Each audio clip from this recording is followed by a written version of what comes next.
谢谢谢谢，Hello，大家，我叫黄一锦，呃，我最近有点想谈恋爱啊，但是我总碰到那种特别装的人。我前天刷社交软件，有个男生给我发来一条消息，他说：“Hello，I'm from Hong Kong。你是哪里人？”我说：“你装什么呀？虹口还得打英文。”大学接触过一个男生，就有点装，老跟我说想过那种不被定义的人生。大二跟我说他要退学，说觉得大学正在摧毁他。后来我一打听，说是他老挂科，大学要开除他。还跟我聊情史，说他自己受过伤，不敢动感情了。但他原话是这么说的：“他说曾因酒醉鞭名马，不敢多情泪美人。”我说：“这不是喊麦吗？这我咋接呀？你不敢多情泪美人，我抽烟只抽宣赫门。”天天跟我聊什么独立音乐、哲学、文学，我感觉聊这些就是男生勾引女生的一种手段，是吧？你就感觉他跟你说这是康德，这是弗洛伊德，这是沃氏、我德。我现在有时候也能理解一点吧，我觉得这些行为就是装啊，聊哲学，想营造一种神秘感，想让女的对他好奇。我经常感觉女的一旦对有些男的产生好奇啊，女的就要开始倒霉了。有些男的一旦对女的产生好奇呢，女的就要开始倒霉了。有一天他开车送我回家，但是过程里我是发现了这个人一些优点啊。第一个优点就是他有车，第二优点他是个很温柔的人，他会很温柔的提醒我系好安全带，然后再去别另一辆车。那天我们那个车刚上高架的时候，被一个司机变道超车，可能不小心别了一下，其实幅度很小，我都没有注意到。但可能因为他车里放的是那个《古惑仔》的主题曲，我不知道你们听没听过，就是那个“叽喳风滚哦”，没错。这个男的情绪一下就上来了，一脚油门狠狠别了回去，给我吓傻了。他是从车的右边别的，撞就先撞到我，刮就先刮到我，甚至那个司机骂有病吧你，先有病的也是我。但这个事儿如果就到这儿结束了也还好，但他不知道下了高架是一个红灯，那个司机把车整个横在了红灯下面，拦住了我们的去路。那个司机走下车，靠在车门上点燃一支香烟，看向我们。大哥长得跟孙红雷一模一样。我俩在车上面面相觑，谁也不敢出声。车里唯一还敢出声是那个音响，但音乐已经从《古惑仔》的主题曲换成了片尾曲，就是陈浩南和他女朋友被人活活打死的时候放的那段音乐。我抬头看了一眼那个红灯，99秒，孙红雷朝我俩走了过来。越走越近，越走越近，越走越近。这个时候，这个男的按下了车窗，我这边的车窗。我那会儿特别怀念90年代那种手摇把车窗。那我真没招了，孙红雷过来骂骂咧咧让他下车，我也怕他俩打起来。大哥都站我这边了，我怕大哥越过我打他的时候亲到我。我就只能劝我说：“你千万别下车，千万别下车。”这个时候我发现这个男生另一个优点，很听话。我看那个手从方向盘上缓缓滑到安全带的卡扣上，但是不按，但是呢也没有挪走。我后来想了很久，他为什么这样？我觉得他很有可能啊，是怕我按，他挡在这儿了。我看这个架势，我也指望不上他了，我就开始跟大哥求情，说好话。我说实在不好意思，你别跟我们一般计较，我们岁数小不懂事儿，他脑子有病。看康德。那个大哥可能看我态度好，也没太为难我们，骂了2句脏话，开着车扬长而去了。车上就剩我们2个人，太尴尬了，死一般的尴尬，尴尬的向我们大哥喊回来，能不能把我也带走？剩下半个小时，他一句话都没跟我说，直到把我送到我家楼下，憋出了一句：“要不是你，我就下车干他了。”这个事儿之后，我一直在想，我觉得这种很爱装的人啊，他真的是很需要一个伴侣。一方面，保证他装的时候有人看；另一方面，保证他装的时候不挨揍。他要是跟我结婚的话，是必须上交工资的。他交的不是工资，是他的保护费。你交了这个钱，我坐你副驾上，下次你再装马上要挨打的时候，我就可以劝我说：“老公别生气，老公别下车，老公别跟他一般见识。你不交这个钱，我说老公，他骂你。”讲到这儿吧，谢谢你。哎，hello，大家好，我是刘大卫。跟大家聊聊我妈。刘大卫不是我的真名，是我的艺名，倒不是说讨厌我的真名，寓意倒挺好的，也是我妈给我起的。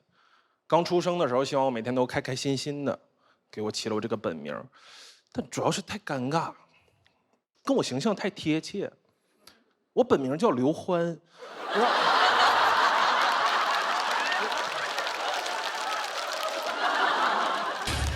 我现在最大的愿望就是想长大。哎，倒不是那种生理性的长大。我今年31岁，看我的脸也能看得出来，早就超额完成任务了。是那种社会性的长大。我妈是一个控制欲特别强的人，我很爱她，但有的时候不知道如何跟她平等的沟通。她直到现在依然会用那种约束孩子的方式去约束我，让我觉得压力稍微有点大。过年，躺沙发上放松一下，看会儿电视，觉得我的体态不对，你就好好说好商量，不非要用那种命令的语气。坐直了。躺床上玩手机，坐直了。哎，看见有人躺着就让人坐直了，我都担心他有一天去参加别人葬礼。而且你服从他的第一个命令，他也不会满意的，只会有无数的命令等着你。你在那儿趴着，让你坐起来，坐起来，让你坐直了，坐直，让你挺胸抬头，3句话给我说净话了。有的时候他甚至命令不动我，甚至会绕过我，直接命令我的器官。你们见过有人跟器官说话吗？我躺床上玩手机呢，我妈一推门进来，眼睛。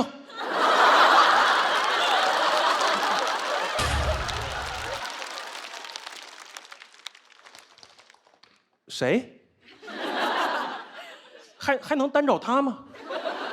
你希望他怎么回答你呢？眼睛，你不能这样，你不能指望叫一个器官的名字，就希望它发挥正常的作用，对吧？没用的，不可能说领导扣我工资了，我良心。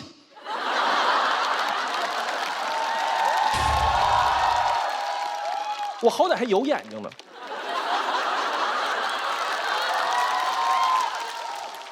但确实在家里待着不是很自在，所以挣钱的第1个月我就搬出去了。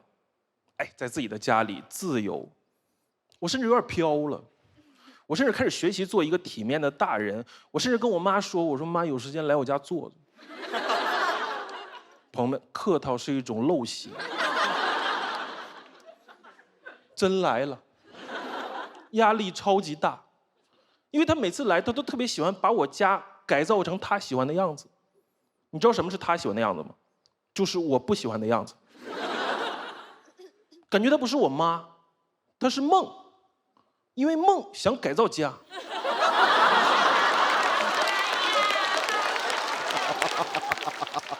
我那个屋子其实装潢的非常极简风。我妈一来，不知道从哪儿变出几块白色蕾丝花边大布。你们见过那种布吧？哎，你都不知道从哪儿买。沙发枕上一盖，茶几上一盖。哎，这些我都还能理解，你怕脏，你电视顶上盖一块啥意思呢？你要我娶她呀？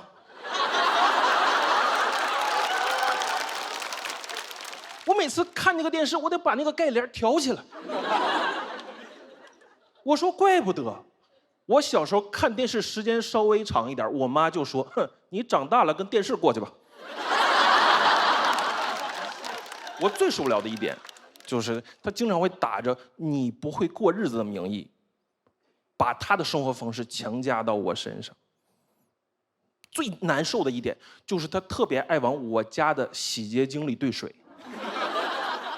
我不知道你们家里长辈有没有类似的生活习惯，因为他觉得原装用太浪费了，所以要兑水扩大它的体积。他都不是说这一瓶快用光了，剩个底儿，灌水物尽其用，用光掉。他是买一桶新的，不是浓缩的啊，普通那种新的，找一个单独的瓶子，调配1比200，你知道1比200什么概念吗？就是我可疯了，我甚至可以直接喝了它。我家的洗洁精别说不伤手了，都不伤胃。每一次快用光了，我妈就跟那个调酒师似的，找一个空瓶子，叭叭一对的。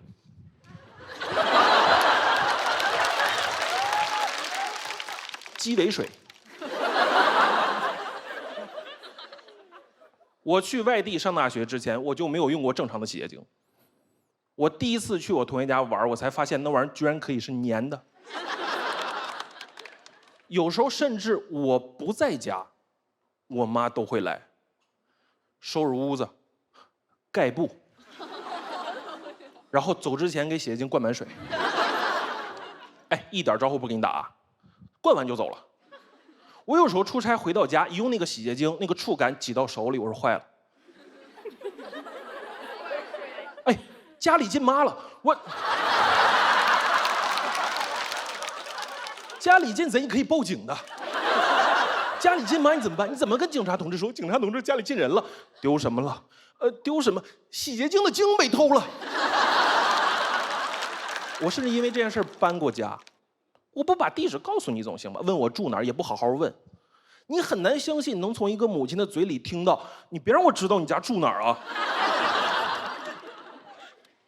我也尝试沟通过，我说妈，我也是个成年人了，你尊重一下我的生活方式好不好？你不要把你的个人意志凌驾到我之上。但很难沟通，可能母子关系就是这样，因为他拿你当孩子。所以你的任何拒绝、不喜欢、不要，在他看来就是小孩子耍脾气，就是撒娇。你对他 say no， 在他听来是 say no 的嘛 so 那加那的。但可能这就是母子关系的症结所在，因为他拿你当孩子，所以他觉得他有权利、有义务去管你，因为在他看来，你是他的一部分，你是他的身上掉下来的一块肉。有的时候你能从他话里读出这种潜台词，别说你了，你的器官都不属于你，是他借给你的，你得好好用，因为你如果不好好用的话，他会拿回去，他会在一个非常微妙的时机，旁敲侧击地问你说，你那个眼睛还要不要了？所以到底如何才能成为一个大人呢？我有时候在想，我说是不是一开始我搬家从家里走出来，不告诉他地址，从一开始就错了。因为一个课题不会因为你逃避就消失，它只会不断的出现，直到你给出新的答案。我今年终于鼓足勇气，第一次带我妈去旅游。在此之前，她完全没有见过我那种非常熟练的搞机票、住宿、酒店。那是我第一次从她嘴里听到，儿子，我以后不用为你操心了，你已经是个大人了。但那天我妈反而挺紧张，因为第一次坐飞机，不知道该干嘛，跟个小孩似的，非常慌乱。空姐跟她说话，她也听不明白，只能来问我说：“哎，儿子，那个她让我整什么靠背是啥意思？”我说：“嗨，坐直了。”今天我讲到这儿吧，谢谢大家，我是刘大卫。你们好，你们好，我叫小爽啊，给大家自我介绍一下，工作确实是个导游，感觉现在导游工作还不太好做了，网上全是骂们的。现在这些导游都是黑导游，他们经常打游客，偶尔有时候也打不过。怎么可能经常打游客呢？因为真的我带团带这么多年了，我看到的都不是导游打游客，是游客互相打。一般是情侣或者是两口子，因为一点小事就可以打起来，大打出手，是吧？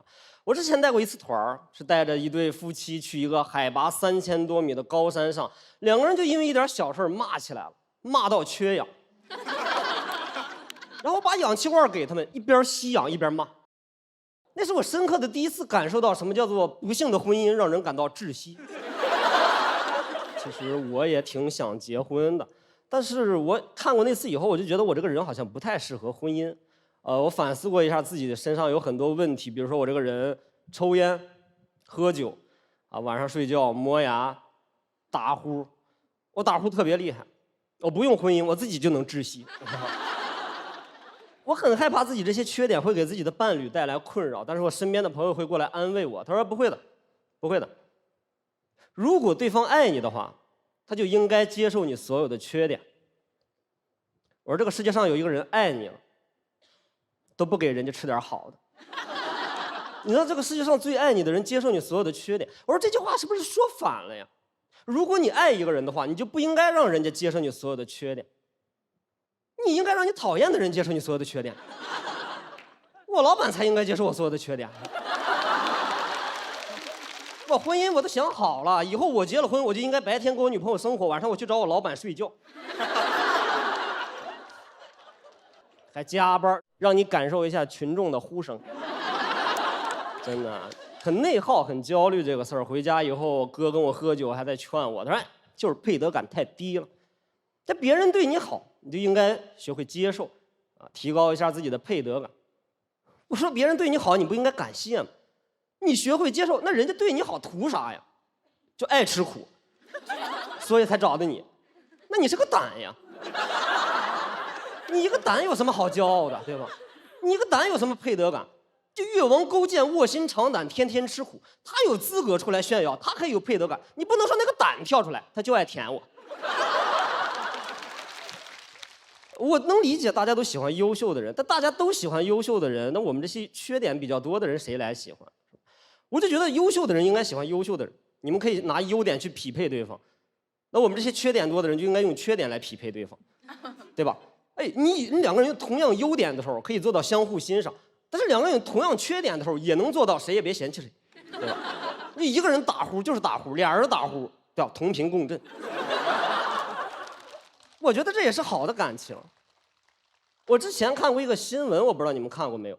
啊，当时说有一个大姐出门逛街闯红灯被车撞了，然后给自己老公打电话，老公心急如焚，匆匆赶到现场，闯红灯被车撞了。网友都在那儿骂，没有素质，只有我知道爱情。那两个人就是闯红灯，他俩甚至倒在了同一个红绿灯，你知道吗？我看那个新闻的时候，我就哎呦，太浪漫了，你知道吗？这泰坦尼克号跟他俩有什么区别？就是交通工具不一样嘛。你把人换一下，说的台词都是一样的。Rose， 优撞嘛，爱撞嘛。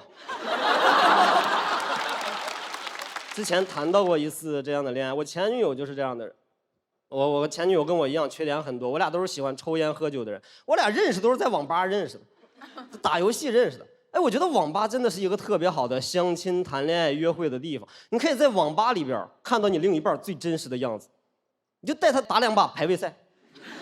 这排位赛输了骂人，素质低；排位赛输了不骂人，段位低。我跟我前女友一个素质低，一个段位低，是吧？我俩属于一见钟情型的，打2把游戏很开心，晚上就约会，找了一个烧烤摊说喝点酒。啊，聊得非常开心。通过聊天，我发现他跟我一样，不光喜欢抽烟喝酒，啊，什么不爱工作，啊，不爱学习，爱上网，不爱做饭，躺在家里点外卖。我都开始幻想我俩结了婚以后一块瘫痪在床上的样子了，你知道吗？后半夜的时候喝酒喝多了以后聊那个天，跟聊得乱七八糟的。我就问他，我说你平时有什么爱好啊？他说数学。我说数学也太小众了，高等数学嘛。他说15、20。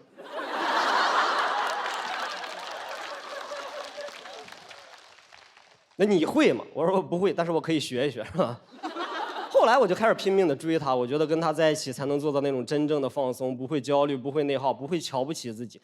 开始拼命的追他，投其所好，喜欢什么送什么。他喜欢抽烟喝酒，玩命的给他送烟送酒。每次去他家我拎着烟酒，他家邻居不知道我是在追他还是在追求他的父亲，知道吗？进展特别快，大概过了半个月左右，他主动约我说来我家喝酒吧。啊，来我家喝酒比较放松嘛，外边下雨，哎，真的那也是那次我去跟他告白，我发现他是一个特别真实的人。这两个人在家里边喝酒放松到什么程度？就放松到我俩喝酒喝了一半的时候，当着我的面放了一个巨响的屁。我当时还觉得怕小姑娘有点尴尬，我心想才认识半个月，人家姑娘可能脸皮有点薄，不好意思。他没有，他一看，响不响？他问我响不响，知道吗？就我知道情侣之间会问一些奇怪的问题，人家问的是你想不想我，他问的是我想不想。我说我能怎么回答？我说吓我一跳，我还以为啤酒瓶倒了呢。他看我在那儿愣了，他觉得我有点尴尬，然后还过来挑衅我。他说：“你会吗？”我说：“我不会，但是我可以学。”讲这儿，谢谢你们。Hello， 大家好，我是戴维，我今年已经37了，这整体状态就是迷茫。都说40不惑，我现在是惑，真的时代发展太快了，感觉每天都在飞来横祸。自媒体我就看不懂，也跟不上。你知道前几年就脱口秀演员开始做自媒体，把自己演出视频发到网上，当时我觉得他们都疯了。你这么搞，谁还会买票？然后付航就火了。我真的反应太慢了，刚学会写内部梗，付航都已经不来了。我最近才想明白这个事情，还是得做自媒体。但赛道已经很拥挤了，在考虑做团播。会跳的不多，有一点机械舞的基础，想模仿春晚机器人，刷一个礼物，讲一个段子。大概就是这样。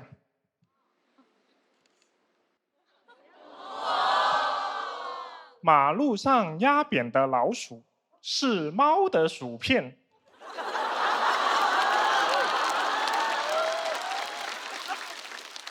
想到趁春晚这个点都已经端午了，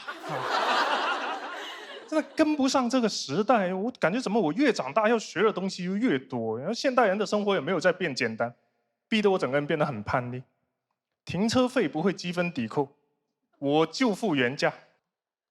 每年退税算不清楚，你就扣吧。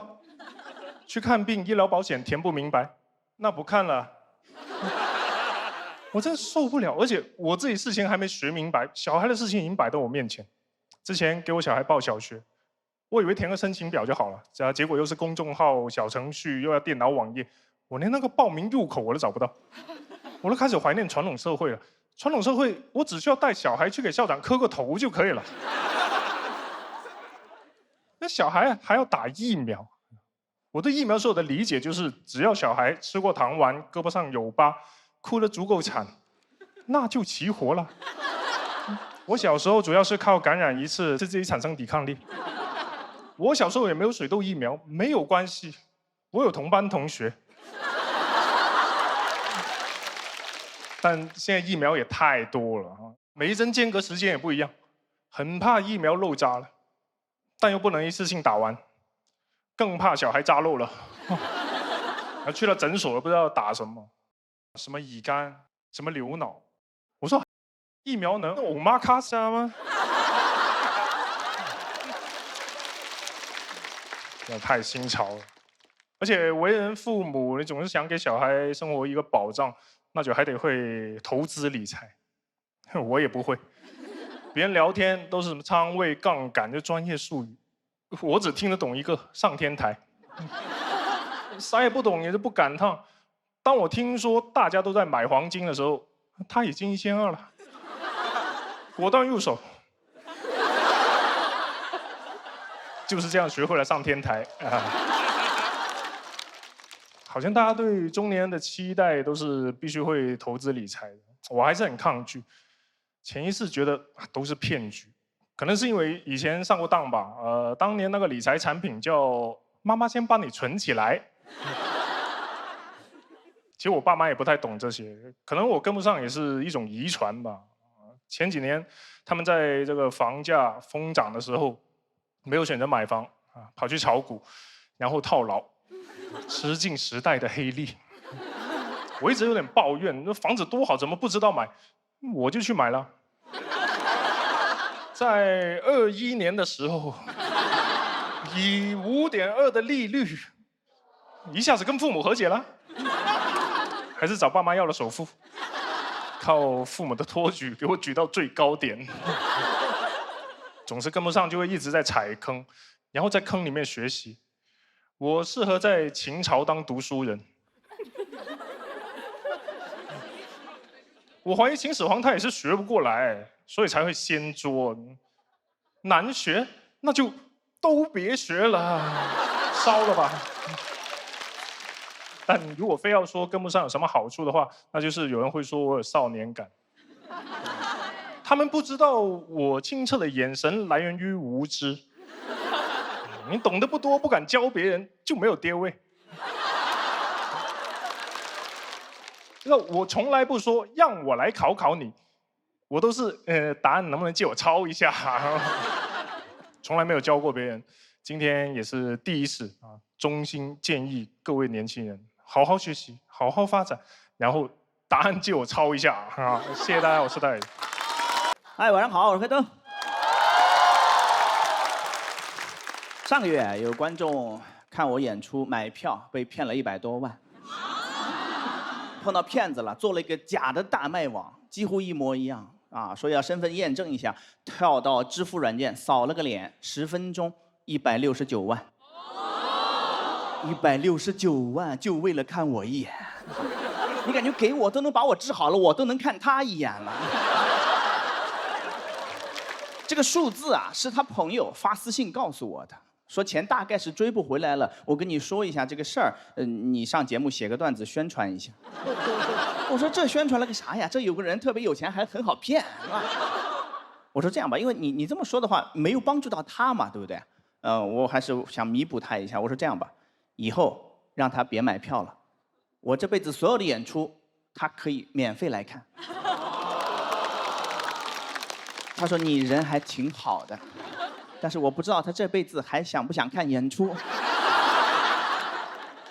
我注意到了一个细节，就他本来是有票的，也是2手收的。到入场之前，那人把他割了，说不卖给你，我自己要看了。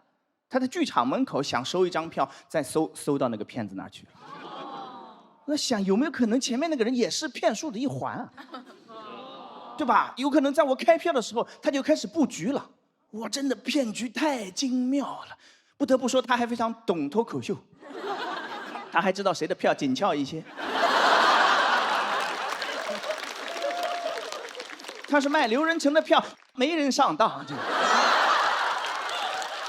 骗子可能是最希望脱口秀这个行业好的人，他巴不得所有人的票都卖完了，他没准会给我们刷好评，说家人们，小北的专场好评如潮，一定要来看啊。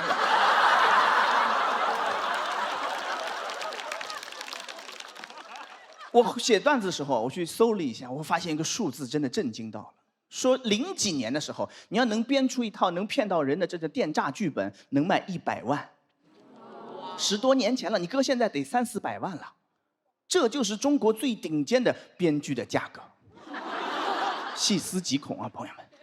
因为过去这几年电信诈骗最猖狂的那几年，正是影视行业走入寒冬的那几年。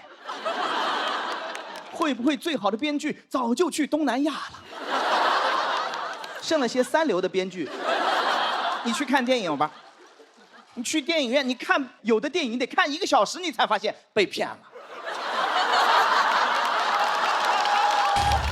这边剧情多快呀，10分钟啊，对吧？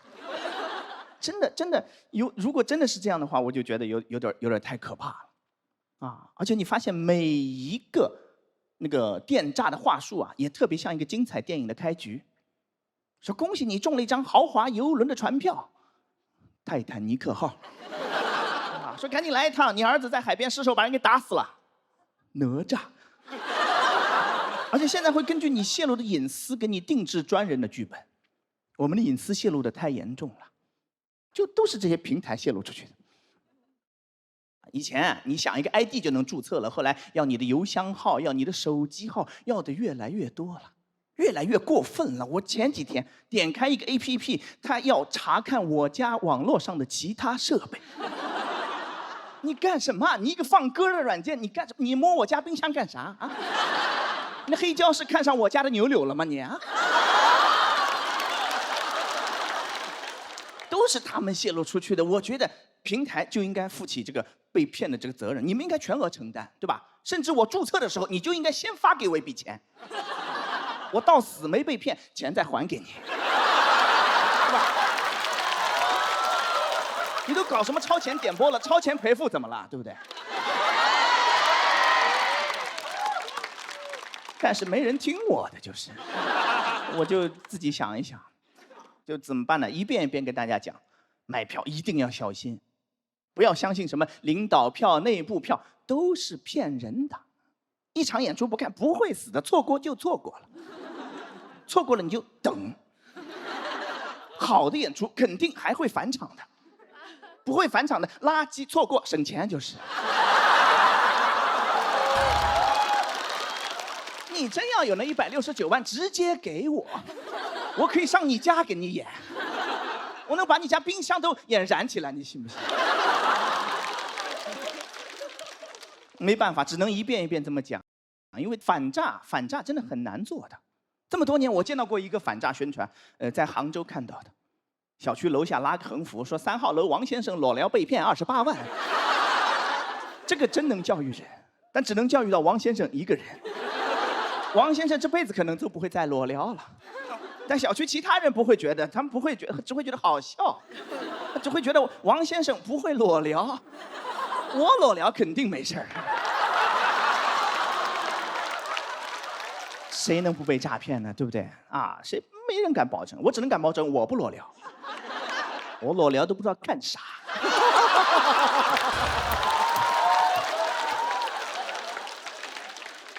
我的观点是什么呢？我觉得是，没有人不会被骗，你只是没有碰到适合你的那个剧本。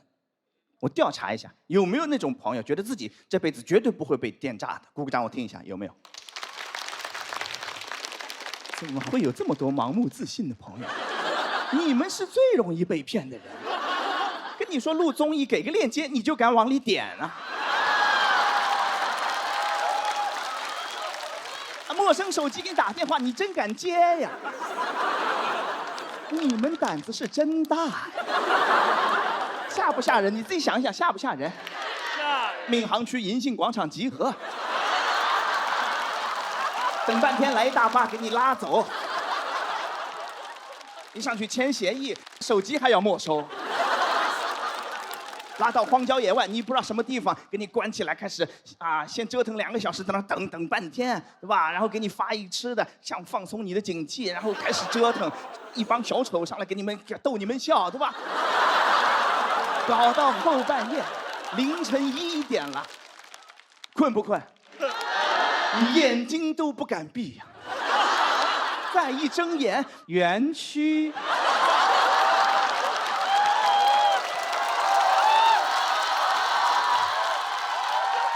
现在知道怕了吧？来不及了嘛，手机都交了。所以不要嘲笑那些就被骗的朋友们，我是觉得，对吧？因为每一个身处骗局之中的人，不会觉得自己正在被骗的，他得被骗完之后回头一看，哇，全是漏洞，当时怎么这么傻呢？你想想看，你在那广场等的时候来了个大巴，你会觉得你要上当了吗？你不会，你就会觉得我先上车。谢谢大家。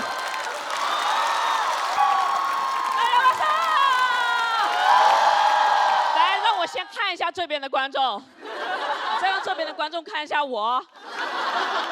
自我介绍一下，普拉斯，中国 Sketch 教母。今天是黑灯 Plus 版。眼睛选对手之前还是好的。现在我和黑灯2个人凑不出一双慧眼。质疑黑灯，理解黑灯，成为黑灯。其实昨晚突发恶疾，角膜炎破损，然后发炎，现在睁不开眼。而且我本来的开场应该是大家看我这个样子，其实我身体很差。现在不用了，大家看我这个样子就知道我身体很差了。前几年生了一场大病，急性胰腺炎，差点进 ICU。当时在北京出差，下不了床，我打电话给我最好的朋友周姐，让她来救我。人在生病的时候，就是需要一个靠谱的朋友。周姐穿着拖鞋就出现了，她看见我整个人蜷成一团，烧到红温，开口第一句话就是：“我的天，好大一只基围虾！”打车到了医院，给大家科普一下，如果一个女生生大病，医生一定会问你一个问题：最近有没有性生活？因为这涉及到治疗方案。医生问我最近有没有性生活，周姐说她没有，绝对没有。我说周姐，你让我回想一下。周姐说普拉斯，你那叫回味。根本不了解这个病。医生跟我说急性胰腺炎非常严重，胰腺是管胰岛素的。我还和他抖机灵，我说我知道，做人留胰腺，日后好相见。周姐帮我缴费回来，我跟周姐说，周姐我得了急性胰腺炎。周姐说，我的天，厉害。我问他这么冷门的病你也知道吗？他说啊，我姥爷就得这个病走的。住院昏迷之前，我拜托周姐最后一件事情，帮我找一个护工，毕竟也不敢真的让他照顾我。他帮我找了整个医院的最后一个护工。当一个人成为最后一名的时候，一定是有原因的。那个护工太瘦小了，他扶我去上厕所的时候，我还在扶着他。体温计也甩不明白，进我嘎吱窝之前就是39度啦。而且那个护工有一个别的护工都没有的特质，浪漫 ，romantic。当时我从昏迷中醒来，他乌溜溜的黑眼珠盯着我，跟我打招呼说：“你好啊，我叫王翠云，王是3横榆树王，翠云是天边翠翠的一片云。”我第一次见这种自我介绍方式，我说我叫普拉斯，普是2点一个亚，下面一个日，拉斯吐司拉拉的一小丝。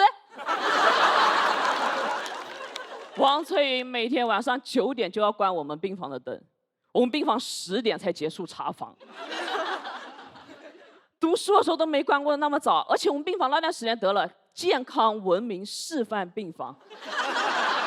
怎么会有一个病房得健康文明示范病房？就像不会有一个精神病院得精神文明建设精神病院是一个道理。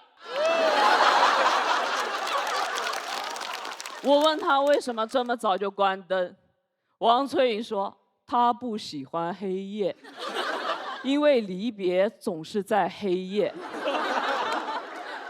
他的浪漫注入生活中的每一个细节。我朋友来看我给我送的花，他会拆开一朵一朵的洗干净，插在我的床头和床尾。我就这么躺在那里，盖着白白的床单。王翠云说：“这样有没有睡得安心一点啊？”确实有安心一点了哦。他还好热心，不照顾我，但是照顾我们病房里面的另外3个人。说：“哎，你的点滴打完喽。哎，你要不要喝热水？哎，你该吃药了。”他管完你的，管你的，管完你的，管你的。他像我们病房的主理人。我朋友来看我的时候都问我，他说：“普拉斯，你是不是和他们 A 了一个护工啊？”王翠云每天下午6点要和我隔壁床的大姐出去散步看夕阳，说送太阳回家。她眼里没我，我现在眼里也没她了哈。整天想着往外面跑，我感觉我找的不是一个护工，而是一个老公。那段时间不仅仅得了急性胰腺炎，还得了焦虑性依恋。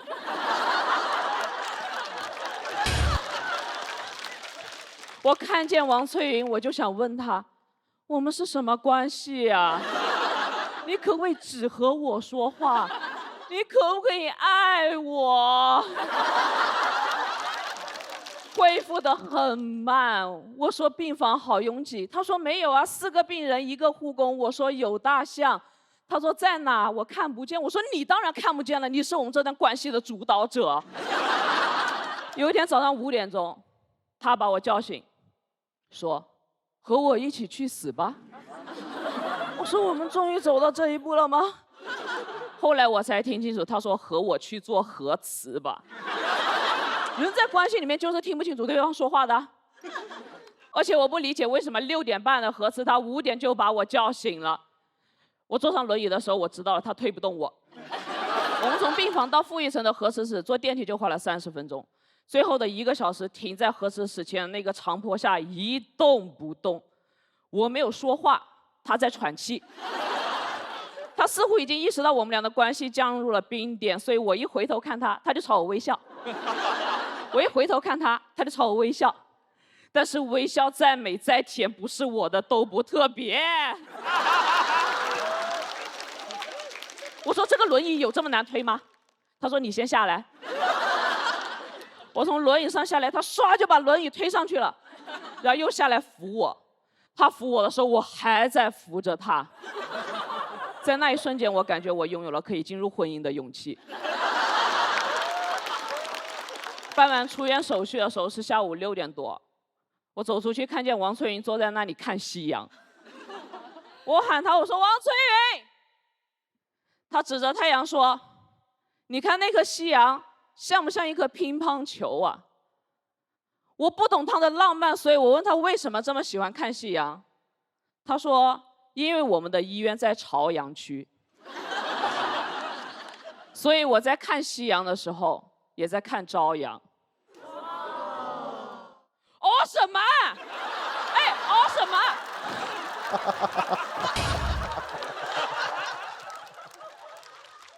这对我的病情有任何帮助吗？但是也许对于王翠云有，她是一个每天面对生死的护工，也许浪漫是她的圣经。最后我没有投诉王翠云，因为我普拉斯做人留一线。我这几年看到太阳的时候，我会恍惚，分不清楚那是夕阳还是朝阳。就像我人生中很多瞬间，我分不清楚我在活着还是在死去。住院的8天让我想到了很多。